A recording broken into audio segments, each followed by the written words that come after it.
Dear student, Gayatri college Sanchore की online classes में आपका स्वागत है।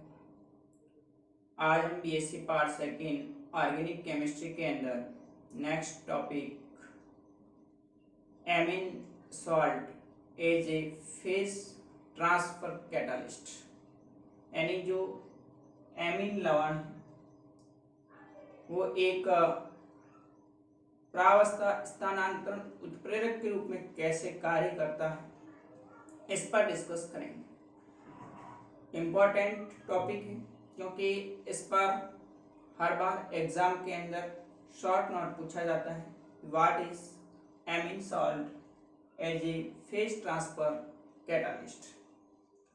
देखिए, इससे पहले लेक्चर में हमने डिस्कस किया था amine salt quaternary ammonium salt. चतुष्क अमोनियम लवण क्या होते हैं? ये अमोनियम जो क्लोराइड होता है NH4Cl, हमने बात की थी आगे।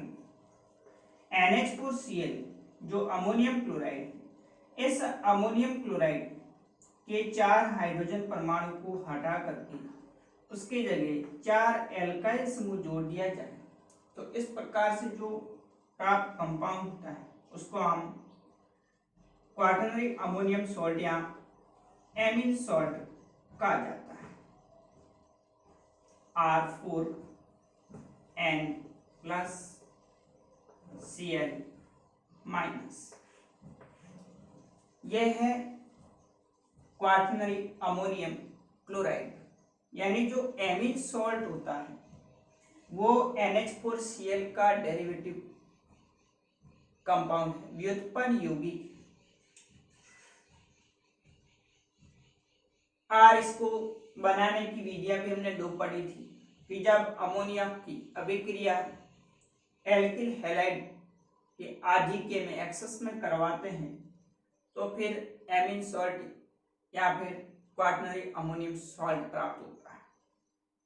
इसी प्रकार से हमने एक विधि और पढ़ी थी जिसमें टर्सरी जो एमीन होती है, तृतीयक जो एमीन होती है, उसकी अभिक्रिया एल्किल हैलाइड के साथ करवाते हैं तो वे एमीन सॉल्ट बनता है।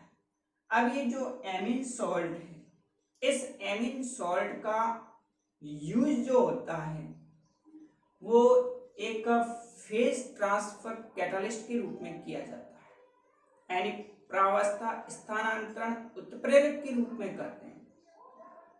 फेज ट्रांसफर कैटालिस्ट के अंदर क्या होता है कि ऐसी रिएक्शंस, ऐसी अभिक्रिया जो डिफरेंट मीडियम के अंदर होती है, अलग अलग मीडियम, सपोज एक प्रोडक्ट सॉल्वेंट है, ऑर्गेनिक फेज है, और दूसरा इनऑर्गेनिक फेज है। 2 डिफरेंट फेज है और फिर हम जब उसकी अभिक्रिया करवाते हैं आपस में तो उस कंडीशन में रिएक्शंस कंप्लीट नहीं होती है, प्रोडक्ट फॉर्मेशन नहीं होता है। तो क्या करते हैं हम ऐसी विक्रियाओं के लिए बाहर से कोई कैटालिस्ट यूज करते हैं और उस कैटालिस्ट की प्रेजेंस में वो रिएक्शंस करवाई जाती है। तो यहाँ पर हम जो अमोनियम सॉल्ट होता है उस अमोनियम सॉल्ट को एक फेज से दूसरे फेज में रिएक्शंस को कंप्लीट करवाने के लिए फेज ट्रांसफर कैटालिस्ट के रूप में यूज में लिया जाता है। अब देखिए, हम इसमें देखेंगे कि किस प्रकार से जो क्वाटरनरी अमोनियम सॉल्ट होता है वो क्वाटरनरी अमोनियम सॉल्ट एक फेज से दूसरे फेज के अंदर जो ऑर्गेनिक रिएक्शंस होती है उसको कंप्लीट करवाता है। तो देखिए, मैंने यहाँ पर लिखा है amine salt as a phase transfer catalyst means amine लवण प्रावस्था स्थानांतरण उत्प्रेरक के रूप में। मतलब जो एमीन लवण होता है, एमीन जो सॉल्ट होता है, उसका उपयोग किस रूप में करते हैं? प्रावस्था स्थानांतरण उत्प्रेरक के रूप में किया जाता है। साधारणतया 2 पदार्थों की अभिक्रिया अलग प्रावस्था में रुक जाती है। 2 डिफरेंट फेज है, एक ऑर्गेनिक फेज है, दूसरा इनऑर्गेनिक फेज है, एक्वस से दूसरा नॉन एक्वस फेज है। तो इस कंडीशन में क्या होता है, दो रिएक्टेंट जब आपस में रिएक्शंस करते हैं तो रिएक्शन से वो रुक जाती है,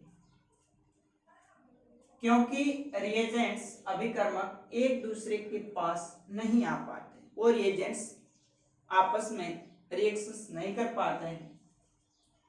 फेज ट्रांसफर कैटालिस्ट प्रावस्था स्थानांतरण जो उत्प्रेरक है के मिलाने पर आयनिक अभिकर्मक का स्थानांतरण कार्बनिक प्रावस्था में हो जाने के कारण अभिक्रिया पूर्ण हो जाएगी। अब हम जब फेज ट्रांसफर कैटालिस्ट मिलाएंगे तो वो फेज ट्रांसफर कैटालिस्ट क्या करेगा, जो एक फेज के अंदर उपस्थित रिएजेंट है उसके साथ में जुड़ करके उसको आयनिक रिएजेंट में चेंज कर देगा, और वो आयनिक रिएजेंट क्या करेगा, ऑर्गेनिक फेज के अंदर प्रवेश करेगा और उस ऑर्गेनिक फेज के अंदर प्रेजेंट जो रिएजेंट होंगे वो उनके साथ अभिक्रिया करके रिएक्शन से वो कंप्लीट करवा देगा।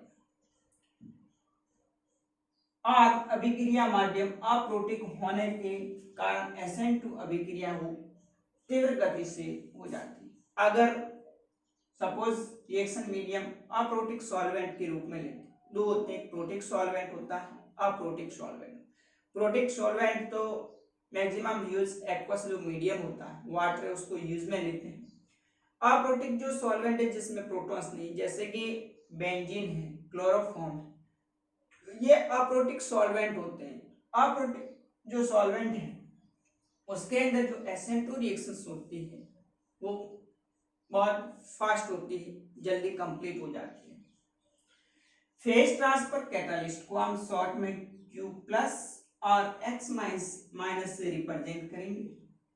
चतुष्क अमोनियम हैलाइड इसको R4N प्लस और X माइनस, जैसे एक एग्जाम्पल है चतुष्क अमोनियम हैलाइड में टर्सरी ब्यूटाइल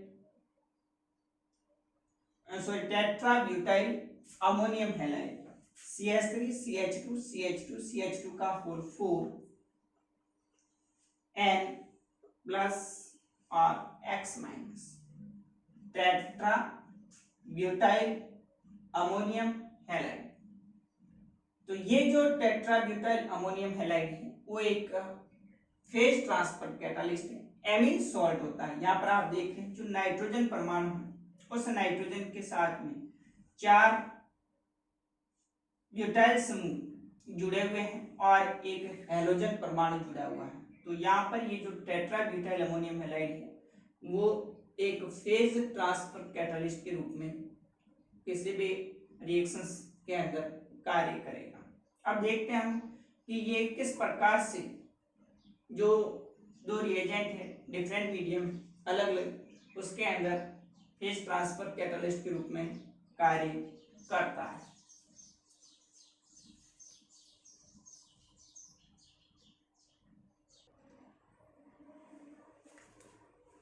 देखिए जैसे एल्किल हैलाइड है उसकी अभिक्रिया सोडियम साइनाइड के साथ करवाते हैं, कोई प्रोडक्ट नहीं बनता, नो रिएक्शन।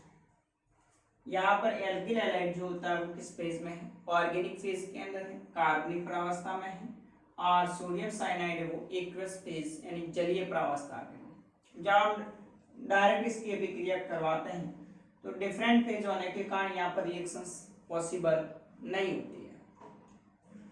तो क्या होता है कि इस ऐसी कंडीशन में हम जो एमीन सॉल्ट है, क्वाaternary अमोनियम जो सॉल्ट है, उसको जब फेज ट्रांसफर कैटालिस्ट के रूप में यूज में लेंगे इसके साथ में, तो ये अभिक्रिया इजीली संपन्न हो जाती है। देखिए यहाँ पर कि सोडियम साइनाइड और एल्किल हैलाइड की रिएक्शंस करवा रहे हैं। यहाँ पर सोडियम साइनाइड है वो एक्वस फेज के अंदर है और एल्किल हैलाइड है वो ऑर्गेनिक फेज। अब यहाँ पर नो रिएक्शन, कोई उत्पाद प्राप्त नहीं होता है, अभिक्रिया कंप्लीट नहीं होती है।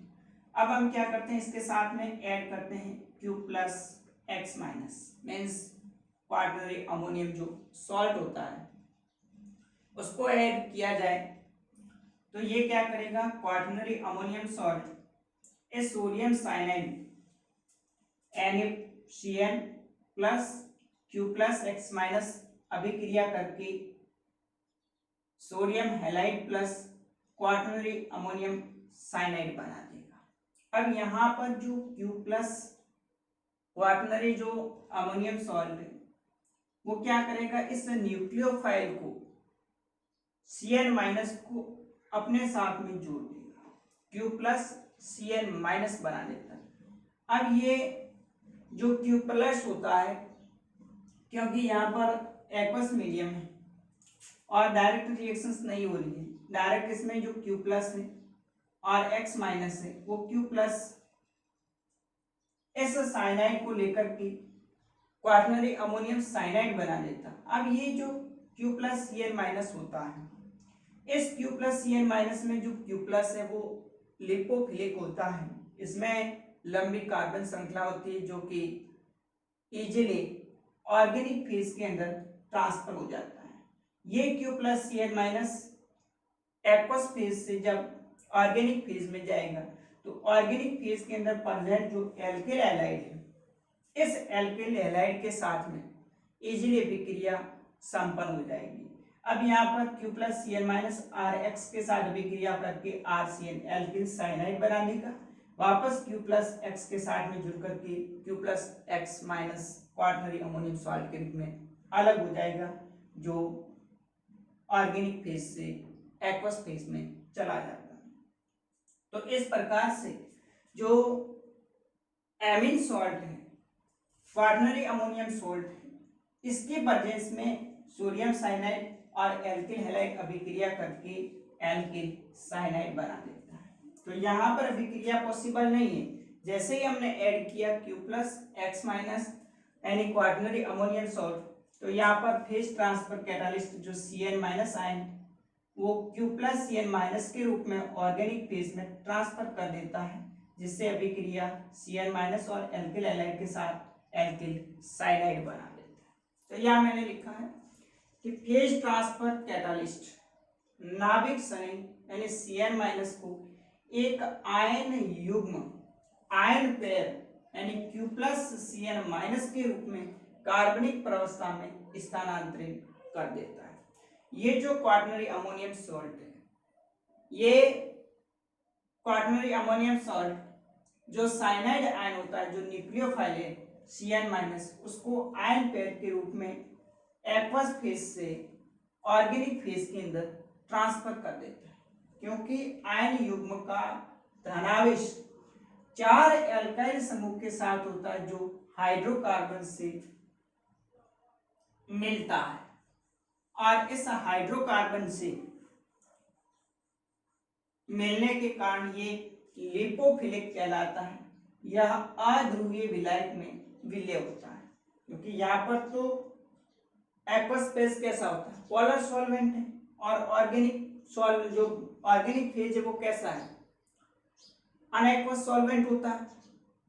तो इस कंडीशन में दोनों भिन्न भिन्न मीडियम है, इस कारण से ये नॉन पोलर जो सॉल्वेंट होगा वो क्वाटरनरी जो अमोनियम साइनाइड, वो क्वाटरनरी अमोनियम साइनाइड उस Cn माइनस को जो न्यूक्लियोफाइल है उसको इजीली ऑर्गेनिक फेज के अंदर ट्रांसफर कर देता है। तो अध्रुवीय विलायक में विलय होता है, इसलिए ऑर्गेनिक फेज में आयन युग्म का न्यूक्लियोफाइल एल्काइल हैलाइड से अभिक्रिया करता है, और ये जो Q प्लस Cn माइनस है वो इस एल्किल हैलाइड के साथ अभिक्रिया करके एल्किल साइनाइड बना देगा। वापस जो अपन ने फेज ट्रांसफर कैटालिस्ट जो Q प्लस एक्स माइनस लिया था वो वापस अलग हो जाता है। तो इस प्रकार से जो एमीन सॉल्ट होता है वो किस रूप में कार्य करता है, इस फेज ट्रांसफर कैटालिस्ट के रूप में कार्य करता है। जब भिन्न भिन्न मीडियम के अंदर दो रिएक्शंस, भिन्न भिन्न मीडियम में अगर रिएक्शंस हैं तो उसको हम फेज ट्रांसफर कैटालिस्ट की सहायता से अभिक्रिया संपन्न हो जाती है। अब देखिए जैसे कुछ एग्जाम्पल है जिसके अंदर हम फेज ट्रांसफर कैटालिस्ट की प्रेजेंस में अभिक्रिया है वो किस तरह से कंप्लीट होती है। तो इस पर विशेषकर शॉर्ट नोट एग्जाम में पूछा जाता है तो आप डायरेक्ट इसको इस रिएक्शंस के माध्यम से समझा सकते हैं कि दो भिन्न भिन्न मीडियम है और उसके अंदर जब सोडियम साइनाइड और एल्किल हैलाइड रिएक्शंस करता है तो कोई प्रोडक्ट का फॉर्मेशन नहीं होगा। जैसे ही हम ऐड करते हैं Q प्लस एक्स माइनस यानी फेज ट्रांसफर कैटालिस्ट है, तो उस कंडीशन में ये एलाइड आयन इस sodium cyanide Q plus x minus के साथ अभिक्रिया करके Q प्लस Cn बना देता है और सोडियम एलाइड बन जाएगा। अब ये Q plus Cn minus easily organic phase के अंदर ट्रांसफर हो जाता है और ऑर्गेनिक फेज में प्रेजेंट एल्किल हैलाइड के साथ अभिक्रिया करके एल्किल साइनाइड प्लस वापस Q प्लस एक्स माइनस बना देगा। अब देखिए कुछ एग्जाम्पल।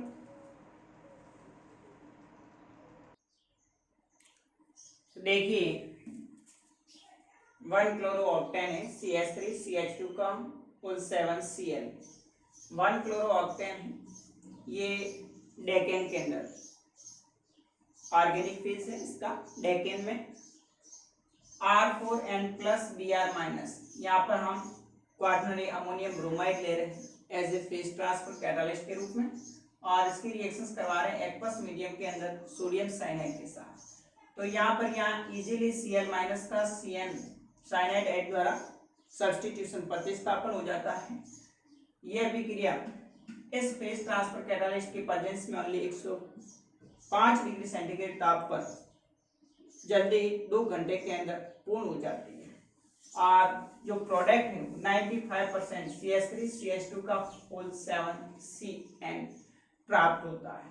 तो यहाँ पर आप देख रहे हैं कि जो फेज ट्रांसफर कैटालिस्ट की प्रेजेंस में ओनली 105 डिग्री सेंटीग्रेड टेम्परेचर पर 2 घंटे के अंदर ही अभिक्रिया कंप्लीट हो जाती है। अगर ये फेज ट्रांसफर कैटालिस्ट नहीं लगते तो इस अभिक्रिया को पूर्ण होने में कई महीनों तक का भी समय लग सकता है।